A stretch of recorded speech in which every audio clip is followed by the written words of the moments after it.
What if the wilderness around you wasn't empty space, but a pantry, a living library of foods that entire civilizations relied upon for millennia? These aren't the foods you know. They are the forgotten staples of Native America. Knowledge of these plants and techniques is more than history. It's a detailed survival guide hidden in plain sight. Today we unlock 10 of these foods that could save your life. Hello and welcome. When most of us think of Native American foods, we think of the three sisters, corn, beans, and squash. And while those domesticated crops are a cornerstone of indigenous agriculture, they represent only a fraction of the sophisticated, diverse, and brilliant food system developed over thousands of years by the first peoples of this continent. This system wasn't just farming. It was a deep, intimate relationship with the wild. It was knowing the land so well that every season, every ecosystem, from the driest desert to the wettest swamp, provided sustenance. This is traditional ecological knowledge, or tech, and it is a science born of millennia of observation, experimentation, and stewardship. But today, much of this knowledge is forgotten by the general populace. Colonization, forced removal from ancestral lands, and the rise of industrial agriculture buried this wisdom. Yet the plants remain. The knowledge stewarded by indigenous communities is still there. In a survival situation, this is the knowledge that matters. It's not about expensive gear. It's about what's in your mind. It's about seeing the landscape not as a threat, but as an ally. Today we are exploring 10 of these forgotten foods. We'll learn how to identify them, how to harvest them sustainably, and most importantly, how to process them just as they were processed for generations. Before we begin, we must start with a critical safety and ethical warning. 1. Identification is everything. Many edible plants have deadly toxic lookalikes. Misidentification can kill you. We will show you key identifiers, but you must never consume a plant unless you are 100% certain of its identity, preferably after learning from a qualified expert in person. Your screen is not a substitute for experience. When in doubt, leave it out. 2. Sustainability and legality never overharvest. A common indigenous guideline is to never take the first plant you see, never take the last, and never take more than you need, often no more than 10 to 25% of a patch, leaving the rest to flourish. Know the local laws. Foraging is not legal everywhere. 3. This is indigenous knowledge. We are guests in this library of knowledge. This wisdom was not discovered by settlers. It was developed, curated, and passed down by Native American peoples. We approach this subject with the deepest respect for those original stewards. When possible, learn from indigenous sources and support the communities who have kept this knowledge alive. Now let's begin. Our first food is perhaps the most widespread and misunderstood survival food in all of North America. 1. Acorns, the bread of the wild. When you see an acorn, you probably think of squirrels. But for countless Native American tribes, particularly in California, like the Pomo-Miwok and Ohlone, and many eastern woodland peoples, the acorn was not squirrel food. It was the staff of life. It was their bread, their cereal, their flour. Some tribes consumed up to 2,000 pounds of acorns per family per year. Why? Because acorns are a nutritional powerhouse. They are packed with complex carbohydrates, protein, and most importantly, for survival fat. A pound of acorn meal has over 2,000 calories. They are also abundant, and once processed can be stored for years. All acorns are edible after processing, but they are not created equal. Oaks are generally divided into two groups, white oaks and red oaks. You can tell them apart by their leaves. White oaks have rounded lobes, while red oaks have pointed, bristly lobes. For food, white oak acorns from trees like the white oak. Bur oak or Oregon white oak are preferred. They are lower in tannins, making them easier to process. Red oak acorns like those from the red oak, black oak, or pin oak are much more bitter and require more work, but what stops us from just picking one up and eating it? That is tannic acid. It's incredibly bitter, astringent, and hard on your digestive system. Raw acorns are inedible, even toxic in large quantities. The brilliant indigenous technology that unlocks this food is called leaching, harvesting, and processing. Harvesting happens in the fall. You gather the brown, mature acorns from the ground. Green ones are not ripe. Look for acorns without wormholes or cracked caps. Step 1. Shelling. First, you have to get the nut meat out. After drying them in the sun for a few days to a week, the shells become brittle. Traditionally, this was done with dedicated hammer and anvil stones. The nut meats are then collected. Step 2. Grinding. The nut meats must be ground into a coarse meal or flour. The finer the grind, the faster the leaching. This step is labor-intensive, but it's the key to the next, most crucial part. Step 3. Leaching. This is where the magic happens. We have to wash the tannins out. There are two main ways.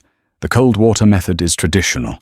This meal would be placed in a finely woven basket or a sand pit dug near a river, and water would be poured over it again and again for hours or even a full day.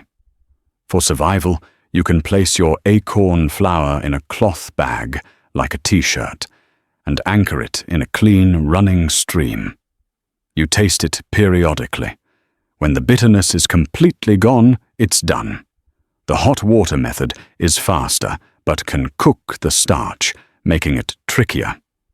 You boil the acorn meal in a pot of water. The water will turn dark brown, the color of tea. You pour that water off, add fresh water, and boil again.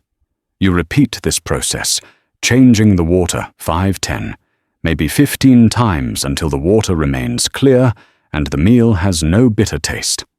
Cooking and nutrition. What you are left with is a mild, nutty, incredibly nutritious food. The most common way to eat it was as a mush or porridge, often called nupa by the Miwok. It can also be thickened and baked into acorn bread in the hot ashes of a fire. This one food, available in massive quantities across the entire continent, could sustain a person indefinitely.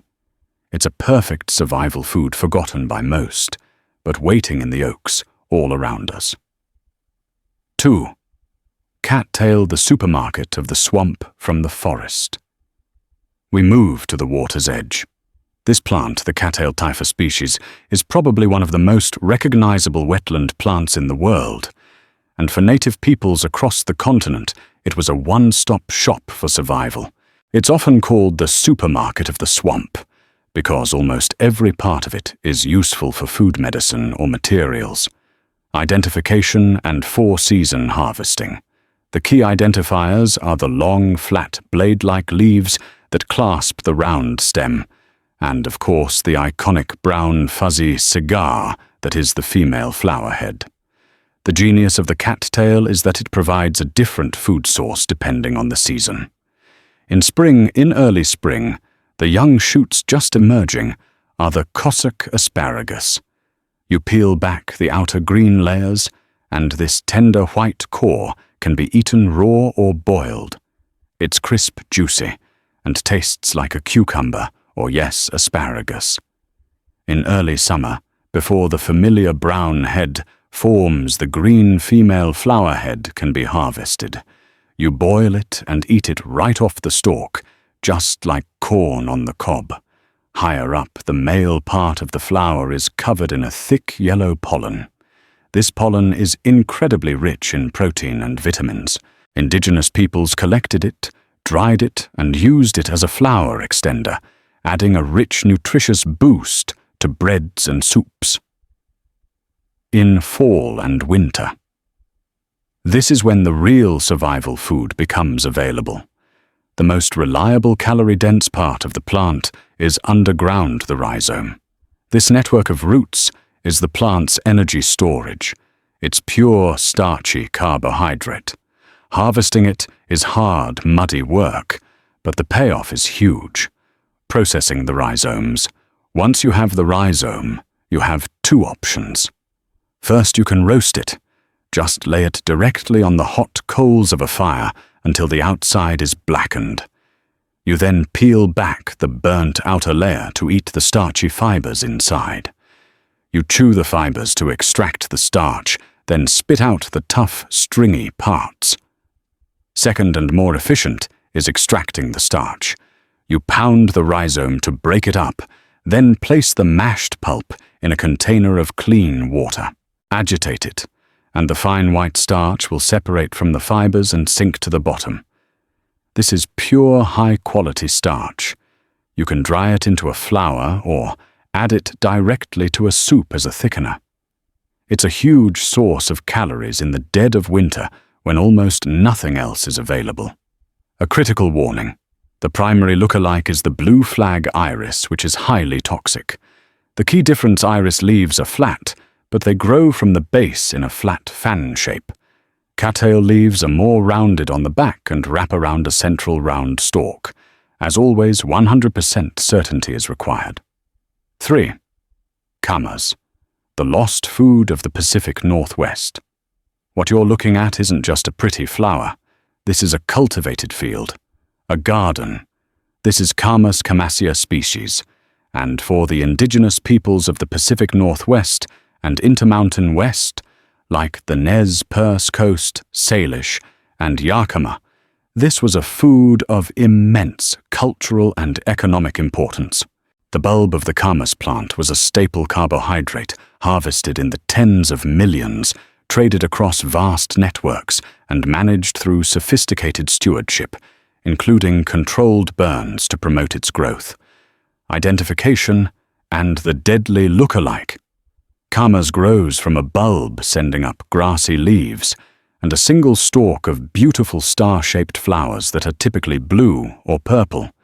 The bulbs themselves are onion-like, covered in a dark skin with a white interior. But harvesting camas comes with one of the most serious warnings in the foraging world. It grows in the exact same habitat, wet, grassy meadows, as a plant known as death camas toxicoscordion venenosum. Death camas is, as the name suggests, lethally poisonous. Eating even one bulb can kill an adult. The key difference is the flower. Edible camas has blue to purple flowers. Death camas has clusters of creamy white or greenish-white flowers. For this reason, indigenous peoples always harvested camas when it was in full flower, so identification was certain. They would mark the edible blue-flowered plants and then dig the bulbs after the flowers had just begun to fade, but before the ground became too hard. Harvesting and processing harvesting was traditionally done with a KP-10 or 2K, a pointed digging stick made of hardwood, often with a horn handle. It's used as a lever to pop the bulbs, which can be deep in the soil from the ground. But like the acorn, you can't just eat it. Raw camas bulbs are full of a complex carbohydrate called inulin, which is completely indigestible to humans. The indigenous technology to unlock this food was the earth oven. This was a massive communal effort. A large pit was dug lined with hot rocks and layered with wet vegetation like skunk cabbage leaves or fern fronds. Tens of thousands of camas bulbs were piled in, covered with more wet vegetation, and then sealed with a layer of earth. This pit was left to steam and bake, not for hours, but for 24 to 72 hours. This long, slow, moist heat performs a chemical miracle. It breaks down the indigestible inulin into sweet, digestible fructose. The finished product looks nothing like the raw bulb. It's dark brown, soft, and incredibly sweet, with a flavor like a baked pear or sweet potato. These cooked bulbs could be eaten immediately or mashed into cakes and dried for winter storage. For a survivor, creating a small-scale earth oven or even slow roasting the bulbs in the embers of a fire for many, many hours would be necessary. It's a slow food, but one that provides a dense, sweet and life-sustaining source of energy. 4.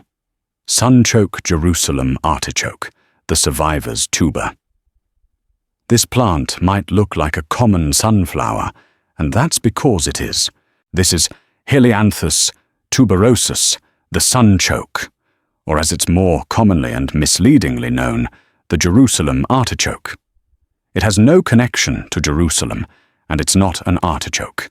It is a true native of North America, cultivated and spread by tribes like the Sioux and Haudenosaunee long before European contact.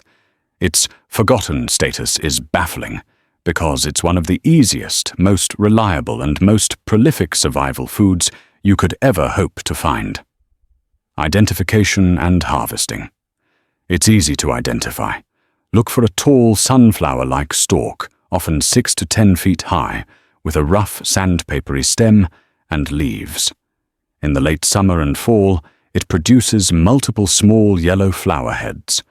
But the real prize is underground.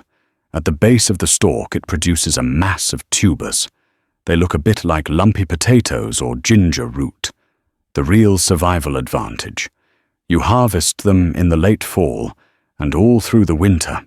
After the first frost, the plant's energy has gone dormant into these tubers, and they actually become sweeter. When all other green life has vanished, you can spot the tall, dead brown stalks of the sunchoke dig at its base and find a large cache of food. Processing and nutrition. This is the best part. Processing is incredibly simple. Unlike acorns or kama sunchokes, can be eaten raw. They are crisp with a slightly sweet, nutty flavor, like a water chestnut. Or you can cook them just like a potato boiled mashed, or best for survival roasted in the embers of your fire until tender. Like kamas, they are high in inulin. For some people, this can cause digestive distress or gas. But for most, it's a fantastic, readily available source of carbohydrates. A single plant can produce several pounds of tubers, and they spread aggressively. If you find one, you've likely found a whole patch. It's the perfect winter survival food. This is a plant most of us have been taught to avoid since childhood. This is stinging nettle Urtica dioica, and true to its name, it stings. The stem and leaves are covered in these tiny hollow hairs called trichomes. They act like hypodermic needles, injecting a cocktail of chemicals including formic acid, the same chemical in ant stings when you brush against them. The result is a painful itching rash. So why on earth would we seek this out for food? Because that sting is protecting what is, without exaggeration, one of the most nutritious and valuable plants in the entire forest. Harvesting and processing. For countless tribes, nettle was the first green of spring. After a long winter of eating dried foods, this was a vital spring tonic, a first aid kit for the body. You harvest it in the spring when the plants are young and tender, generally under 2 feet tall. Using gloves, you pinch or cut off just the top few sets of leaves. Now, how do you defeat the sting? It's surprisingly simple heat. The moment the nettles hit boiling water, the chemical sting is instantly and completely neutralized. After just 30 seconds of blanching, they are 100% safe to handle and eat. You can also dry the leaves completely, which also destroys the sting. Nutrition and use. What you're left with is a true superfood. Cooked nettles taste rich and deep like a spinach meets cucumber, but nutritionally, they blow most greens out of the water. They are loaded with vitamins A, C, and K, and minerals like iron, potassium, and magnesium. Most remarkably for a green, they are also very high in protein.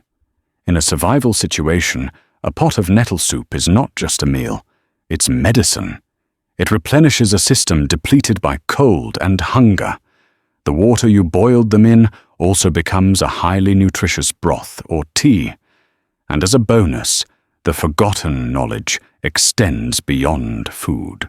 The dried mature stalks contain an inner fiber that is incredibly strong, used by native peoples to make some of the finest cordage fishing nets and textiles. Food, medicine, and rope, all from one pest. 6. Pawpaw, America's tropical fruit. We now turn from a staple green to a forgotten fruit. Growing here in the rich, moist soils of the eastern woodlands is the Pawpaw Asimina triloba. This is the largest native fruit in North America, and if you've never had one, you are missing out on one of this continent's greatest secrets. It's called the Indiana banana, or American custard apple. It looks like a short, lumpy, greenish-yellow mango, and the flavor is unbelievable. It's a tropical explosion, a mix of banana, mango, and pineapple, with a rich, creamy, custard-like texture.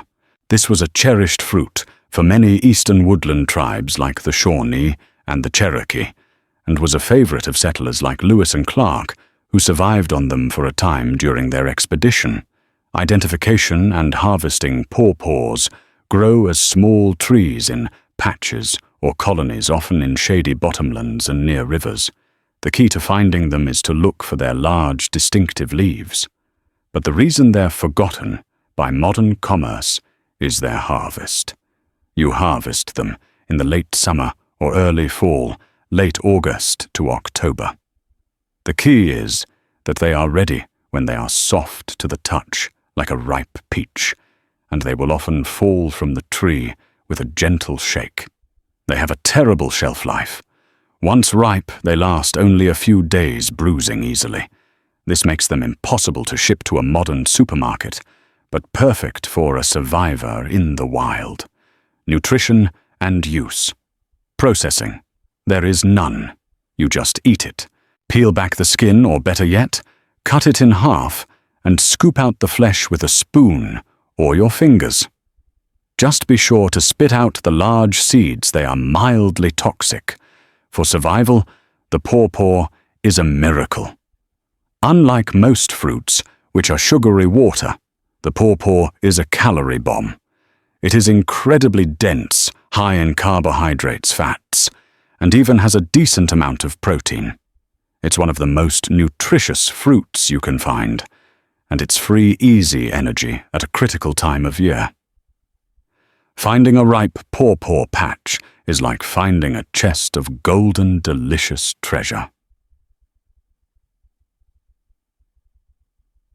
7. Mesquite, the desert tree of life. We've been in forests and wetlands. Now we move to the driest parts of the continent, the American Southwest. This thorny, seemingly harsh tree is the Mesquite prosopis species. To many, it's a pest, a trash tree. But to the indigenous peoples of the desert, the Pima Tohono, O'odham Apache, and many others, this was and is the tree of life. It provides shade, incredibly dense firewood that burns hot and clean wood for tools, and most importantly, a reliable, abundant, and nutritious food source. Identification and harvesting. Mesquite is easy to spot in the desert. The key food source is not the leaves or the wood, but these pods. In the summer, the tree produces a massive crop of bean-like pods. You harvest them when they are dry. When they are ripe, they fall from the tree. You want the ones that are tan, dry, and brittle. Green pods are not ready. You must also check for a small black mold aspergillus, which can be toxic. Discard any moldy pods. Processing the pods. Here is the forgotten knowledge. You do not eat the bean inside. They are as hard as pebbles and will pass right through you. The food is the pod itself. The casing around the beans is full of a sweet, protein-rich pulp. The technology to access this is grinding. Traditionally, This was done in a deep bedrock mortar or a large wooden mortar. The pods are pounded and ground into a coarse meal or fine flour, often called pinole. This flour is sweet with a smoky caramel-like flavor. Nutrition and use. This flour is a perfect desert survival food. It's high in natural sugars, sucrose for instant energy, but it's also high in protein fiber and minerals like calcium and magnesium. And because it's a sugar bound in a complex fiber, it's a low glycemic food, meaning it provides stable, lasting energy, perfect for surviving in a harsh environment. This flour needs no cooking. It can be eaten as is mixed with a little water to form small, no-bake journey cakes, or used as a sweetener for other foods. It's a taste of the desert, a sweet, life-sustaining gift from a tree that asks for almost nothing in return. 8. Wapato. The potato of the Columbia River, growing right here in the shallow water, is another forgotten staple. This one made famous in the journals of Lewis and Clark. This is wapato or broadleaf arrowhead, Sagittaria latifolia. Its name tells you how to find it. Look for the distinct arrowhead-shaped leaves that stand boldly out of the water. This plant was a primary food source and trade item for tribes in the Columbia River Basin, like the Chinook and Multnomah. It was their potato. The edible part is a small potato-like tuber or corm that grows at the end of a long, thin rhizome deep in the mud. Harvesting and processing. The indigenous harvesting method for this is pure genius. While men might dig them out of the mud with sticks, it was often the women who would wade into the shallow, cold water and use their feet to find the tubers. They would feel for the tubers in the mud, dislodge them with their toes, and the light, starchy tubers would float to the surface, where they were collected in baskets. It was an incredibly efficient, hands-free method. For a survivor, you can either try this foot dislodging technique or simply dig in the mud at the base of the plant. Processing, thankfully, is simple. You treat it exactly like a potato. It can be boiled, but it's best roasted in the embers of a fire. The skin peels away easily, and the flavor is wonderful, like a nutty, slightly sweet potato. It's a fantastic source of carbohydrates and minerals, a reliable food hidden beneath the mud, accessible to anyone who can recognize that simple, elegant arrowhead leaf. 9. Fiddlehead ferns, the coils of spring. In the earliest days of spring, as the forest is just waking up, these beautiful geometric coils emerge. These are fiddlehead ferns, the young coiled fronds of a new fern.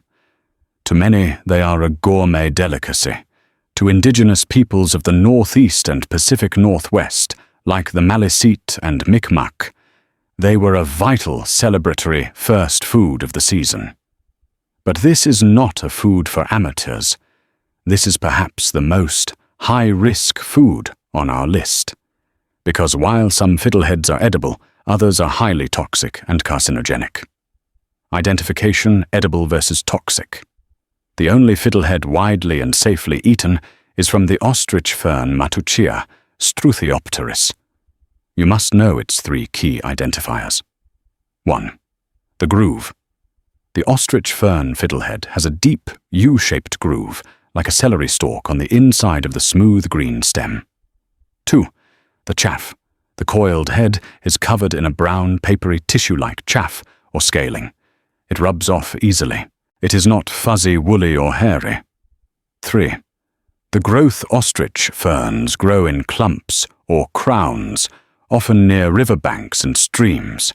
You'll see a cluster of fiddleheads emerging from one central spot. A key one to avoid is the bracken fern, which is fuzzy, lacks the U-groove, and grows in single stems, not clumps. It is carcinogenic. A simple rule is, if it's fuzzy, it's not for us. Harvesting and processing. When harvesting, you snap the fiddlehead off at the base, and sustainability is crucial. never ever harvest all the fiddleheads from one crown. A common rule is to take no more than 1/3, leaving the rest to unfurl, become leaves, and feed the plant for the rest of the year. Now the most important part, fiddleheads must be cooked. They cannot be eaten raw. They contain a mild toxin thiaminase, which is destroyed by heat. Step 1. Rub off all the brown papery chaff. Step 2. Cook them thoroughly. The safest way is to boil them for a full 10-15 minutes or steam them for just as long. Do not just lightly sauté them. After boiling, you can eat them as is or sauté them in a little fat. The flavor is a reward, a unique green asparagus-like taste. They are a powerhouse of vitamin A, vitamin C, and antioxidants, a perfect spring cleaning for a survivor's body. 10. Pemmican, the original power bar. Our final food is not a plant you find. It is a technology. It is a process, a brilliant invention of indigenous science, perfected by the Plains tribes like the Cree Sioux and Blackfeet. This is pemmican. It's often called the most perfect survival food ever invented, and that is not an exaggeration. This is what fueled hunters on long journeys, what sustained tribes through brutal winters, and what became the primary currency and food of the fur trade. Pemmican is a concentrated, energy-dense, and almost perfectly preserved food. It is made quite simply of dried, pounded meat, rendered fat, and dried, pounded berries. The process, step 1, the meat. Traditionally, this was bison. For a survivor, it would be deer, elk, or any other lean meat. The meat is cut into paper-thin strips and dried completely in the sun by the wind or smoked by a fire until it is brittle like a chip. This is jerky. Step 2. The pounding. This jerky is then placed on a rock or in a mortar and pounded with a stone until it becomes a fine, fluffy, fiber-like powder. This is the pounded meat. Step 3. The berries. Traditionally dried berries like choke cherries or Saskatoon berries, service berries were pounded seeds, skins, and all into the meat powder. This adds crucial vitamin C and other micronutrients, as well as flavor and natural preservatives. Step 4. The fat. This is the key. Animal sweat. The hard fat is rendered slowly over a fire. All the water is boiled out, and all the solids are strained, leaving pure liquid tallow. Step 5. The mix, the hot liquid tallow, is then poured over the meat and berry powder. The traditional ratio is often 1:1 by weight, an incredible amount of fat.